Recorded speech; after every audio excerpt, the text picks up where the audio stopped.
7 de la mañana, 38 minutos, arrancando un nuevo bloque, saludando siempre a los que se van sumando a nuestras mañanas, cumpliendo desde tempranito con los principales títulos del día y arrancando de una forma especial. Exactamente, Adri, arrancando con entrevistas en nuestro programa, porque a ver, si hay algo que se habla en la República Argentina es de economía, Sí, señor, obviamente. tema central. Sí, y hoy se va a estar votando allí en senadores lo que puede llegar a ser la media sanción de este acuerdo con el FMI, digo la media sanción que falta, ya fue aprobado en Cámara de Diputados y queremos saber qué puede pasar, si se aprueba, si no se aprueba, para entender un poco más, por eso nosotros nos comunicamos con un economista y tenemos la palabra del licenciado Marcelo Lescano, a quien tenemos en comunicación. Marcelo, bienvenido y muy buenos días.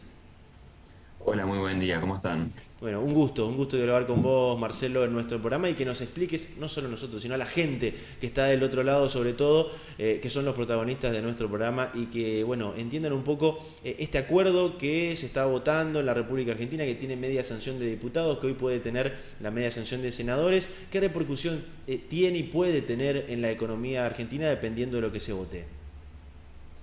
Sí, el acuerdo que se mandó a la Cámara de Senadores tiene previsto que el gobierno nacional acuerde con el Fondo Monetario Internacional la renegociación de la deuda por un préstamo que se dio en el 2018 y que actualmente engloba un paquete de 45.000 millones de dólares que el fondo va a ir depositando en forma periódica y que van a estar sujetos a auditoría. Es decir, cada vez que venga el fondo va a hacer una auditoría y a su vez va a hacer los depósitos, ¿no? Esto tiene como objetivo tratar de cubrir la deuda que se tomó en el 2018 y bueno, el Fondo Monetario como un prestamista siempre pide, digamos, que digamos, en este caso el gobierno trate de acomodar sus cuentas para garantizarse el cobro, ¿no? Como todo prestamista. Obviamente que eso tiene repercusiones en nuestra economía porque el gobierno tiene que hacer dos cosas, o dejar de gastar o aumentar los impuestos. Entonces ahí es donde se traslada el problema hacia los ciudadanos, ¿no?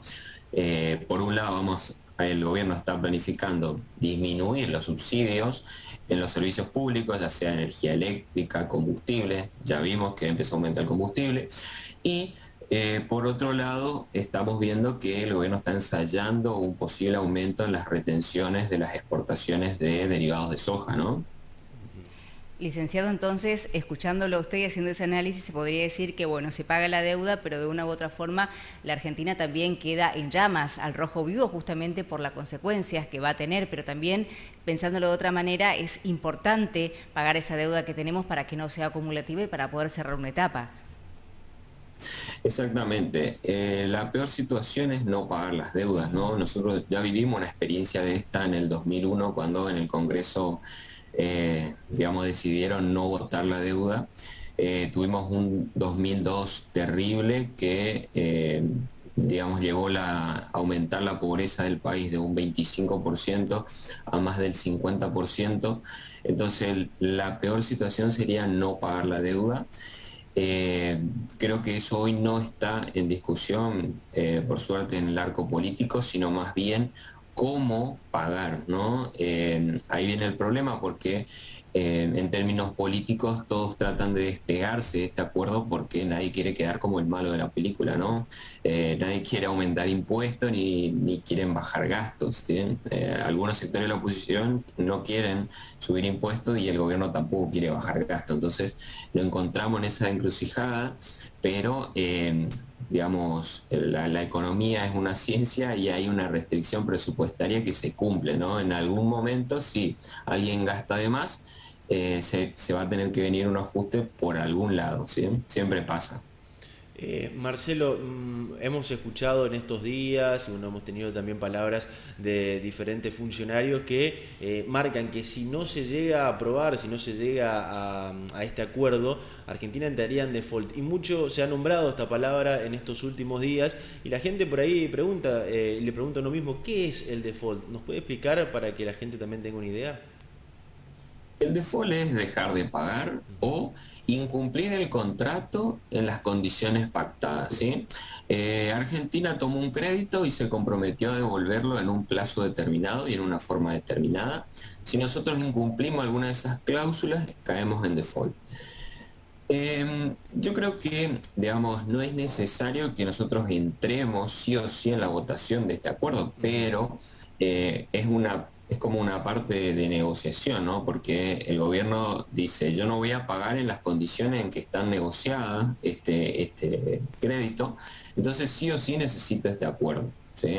O sea, hoy el gobierno cuenta con ciertos recursos como para cubrir las necesidades que tiene este mes para pagarle al Fondo Monetario, pero sí es cierto que las cargas son muy pesadas en estos próximos 2 años, entonces el gobierno quiere salir ya de esta encerrona de, digamos, pagar todo ahora, ¿no? En estos meses. Licenciado, y sobre todo en un contexto sumamente difícil donde la inflación es protagonista, donde realmente los sueldos no alcanzan, donde cada vez todo sube, todo sube. Ayer se dio a conocer los datos que brindó el INDEC y es una situación donde, bueno, muchas veces la gente, bueno, se siente como en un laberinto, ¿no? A veces no entiende muy bien lo que es pagarle al Fondo Monetario Internacional, pero sí entiende que el dinero no alcanza, que los precios cada vez están más altos y que no hay una salida en la Argentina. Exactamente.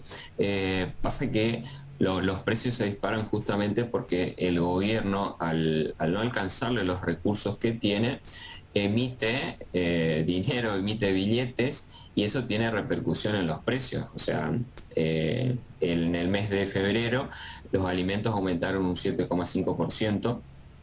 Eso viene en línea, digamos, porque el Banco Central sigue siendo uno de los principales financistas del Tesoro Nacional y tarde o temprano la emisión monetaria se traslada a los precios, ¿no? El índice general de febrero fue del 4,7 y el acumulado tenemos, digamos, de los dos primeros meses nos da 8,8%. Si bien es cierto que el mes de febrero nosotros siempre registramos la baja de la demanda de dinero, ¿sí? El mes de febrero generalmente hace que, digamos, tengamos los picos en el índice de precios, porque nosotros venimos de los meses de diciembre, enero, la gente sale de vacaciones, demanda muchos pesos para hacer transacciones, pero en el mes de febrero como que se empieza a tranquilizar todo y bueno, dicen, se empiezan a ajustar y, digamos, la gente no quiere pesos, empiezan a acomodarse y es ahí donde tenemos los picos de los aumentos de precios. En este caso particular, justamente los sectores donde que más le pega a la gente, ¿no? Que es alimentos y bebidas.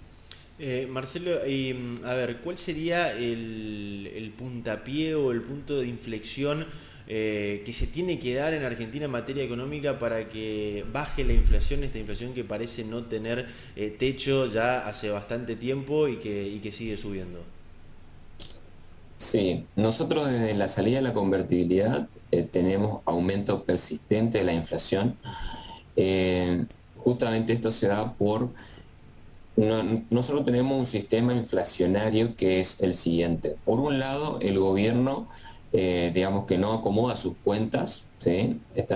No le alcanza los recursos y tampoco obtiene financiamiento.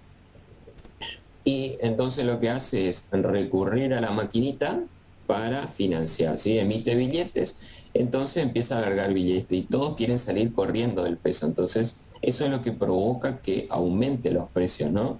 Entonces, es muy importante que el gobierno llegue a un acuerdo con el Fondo Monetario y que a su vez establezca un plan para sanear sus cuentas, porque si el gobierno no tiene saneadas sus cuentas, el problema de la inflación va a persistir.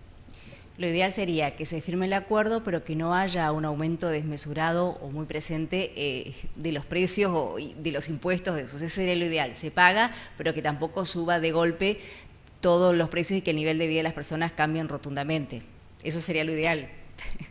Exactamente, eso sería lo ¿Se ideal. puede cumplir? Pero, y bueno, ese es el gran problema, porque nosotros vemos en el lado del gobierno que no quieren ajustar los gastos, ¿sí?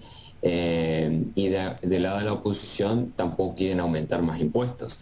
Entonces, si las cuentas son como en casa, digamos, si no aumentas los ingresos o no bajas los gastos, difícilmente puedes arreglar tus números, ¿no? Claro, Lo mismo le pasa al gobierno. uno no tiene que gastar lo que no tiene. Siempre esa es la ley, siempre aplicando. Exactamente. No podemos gastar en casa lo que después no podemos pagar. Hay que armar prioridades, digamos. Esa discusión hoy todavía no está sobre la mesa, pero creo que sería la más sensata para los próximos años, ¿no? Marcelo, hablamos de inflación y la que ha salido ahora en el mes de lo que corresponde al mes de febrero, que fue del 4,7 a nivel nacional, 5% aquí en el NEA. Y preguntarte Sí. si ha repercutido o no esta situación que se vive a nivel internacional, sobre todo con lo que es esta guerra de Rusia y Ucrania. Digo, ¿hay factores que hayan influido en esta inflación o no tiene que ver? No, claramente tiene que ver algo. Ujú. A nivel internacional sí es, digamos, el efecto es mucho más rápido, ¿no? Nosotros tenemos una economía sumamente regulada, entonces por ahí estamos, hay cosas que nos pegan, pero en menor proporción, ¿no? El efecto primario que se dio por la guerra fue el aumento de los combustibles, el aumento del petróleo que derivó el aumento de los combustibles y también, digamos, por el lado del trigo, específicamente porque es lo que produce Ucrania. Bueno, nosotros vimos que aumentó fuertemente la harina y eso se va trasladando a los derivados como el pan, ¿no? Ujú. Pero es cierto que estamos en un contexto inflacionario internacional. Estados Unidos está con una inflación interanual del 8%. Ujú. Todos los precios se vienen disparando, no solo de los alimentos, también de otros commodities que son materias primas, cobre, aluminio, gas, níquel. Bueno, casi todos los productos se disparan en las casas, incluso en Estados Unidos. Entonces, como el dólar es la moneda de referencia mundial, eso tiene impacto en todos los países, ¿no? Nosotros estamos en un esquema muy parecido a lo que ocurrió en la década de los 70, lo que se conoció como la crisis del petróleo, pero en realidad es que Estados Unidos tenía una gran inflación derivado del abandono del patrón oro que se fue exportando al resto del mundo. Entonces, nosotros vemos que toda Latinoamérica, por ejemplo, tuvo problemas inflacionarios graves en la década de los 80, ¿no? Sí, y Marcelo, y de persistir este conflicto por un tiempo más, ¿esto va a seguir repercutiendo en la economía? Sí, mira, creo que las negociaciones entre Rusia y Ucrania están muy avanzadas. De hecho, el precio del petróleo que llegó a estar por 125, por encima de $125 el barril, bajó ya por debajo de $100, ¿no? Eso por ahí indica que las negociaciones están más avanzadas de lo que nosotros creemos, y ojalá, digamos, se llegue a un acuerdo para evitar todos los efectos negativos que tiene, ¿no?, para las personas, cualquier guerra. Ujú. Pero en la medida en que se llegue a un acuerdo, hay cosas que se van a acomodar, por ejemplo, el tema del petróleo, pero hay cosas como el aumento del resto de las materias primas que difícilmente paren de aumentar, porque ayer la Reserva Federal de Estados Unidos anunció que va a aumentar la tasa de interés como una medida para combatir la inflación, ¿no? Pero todavía vemos que la Reserva Federal siguió aumentando la oferta monetaria, entonces difícilmente se controla en el corto plazo el problema inflacionario internacional. Licenciado, esta es una pregunta y una pregunta donde usted tiene que dar su opinión. Si tuviéramos que buscar una solución a mediano o largo plazo para mejorar la situación de la Argentina, desde su punto de vista y un punto personal, ¿cuál sería esa solución? No inmediata, porque lo inmediato hoy por hoy no es posible, pero sí a mediano y largo plazo para que las cosas se acomoden. Sí, en términos económicos, digamos, nosotros debemos replantearnos digamos, qué Estado queremos. Nosotros hoy tenemos un Estado extremadamente grande, eh, asistencialista y que, digamos, demanda demasiados recursos, y tenemos cada vez, fíjate, desde el 2011 a la fecha el empleo privado no creció nada y el empleo público ha ido aumentando en forma persistente. Es como que el Estado quiere ocupar un rol muy significativo, cada vez más significativo en la economía, pero hay menos producción.